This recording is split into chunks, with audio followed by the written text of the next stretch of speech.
কাতারে ২ দিন আলোচকরা কারিগরি বিষয়ে জোর দেন, যার মধ্যে ছিল হরমুজ প্রণালী দিয়ে বাণিজ্যিক জাহাজ চলাচল পুনরায় সচল এবং ইরানের আটকে থাকা অর্থমুখ। আলোচনার সঙ্গে পরিচিত সূত্রগুলোর মতে, আলোচনায় ইরানের পারমাণবিক কর্মসূচি নিয়ে কোনো আলোচনা হয়নি। তবে যুক্তরাষ্ট্রের প্রেসিডেন্ট ডোনাল্ড ট্রাম্প বলেছেন, তিনি যেটিকে ইরানের নিরস্ত্রীকরণ বলে উল্লেখ করেছেন সে বিষয়ে অগ্রগতি হচ্ছে।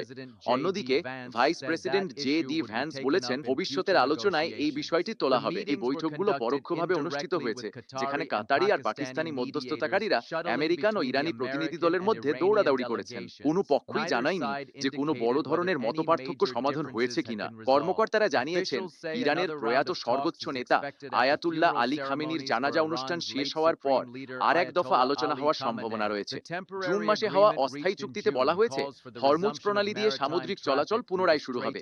এই পথটি বৈশ্বিক জ্বালানি সরবরাহের জন্য অত্যন্ত গুরুত্বপূর্ণ, কারণ এটি দিয়ে বিশ্বের প্রায় 1/5 তেল ও তরলীকৃত প্রাকৃতিক গ্যাসের বাণিজ্য হয়। যদিও বাণিজ্যিক চলাচল আংশিকভাবে পুনরায় শুরু হয়েছে, সাম্প্রতিক সামরিক সংঘর্ষের পর অঞ্চলটিতে উত্তেজনা এখনও তীব্র। ইরানি কর্মকর্তারা আরও জানিয়েছেন, আগস্টের মাঝামাঝি অস্থায়ী টোল মুক্ত সময়সীমা শেষ হলে তারা এই কৌশলগত জলপথে শিপিং টোল চালু করার পরিকল্পনা করছেন।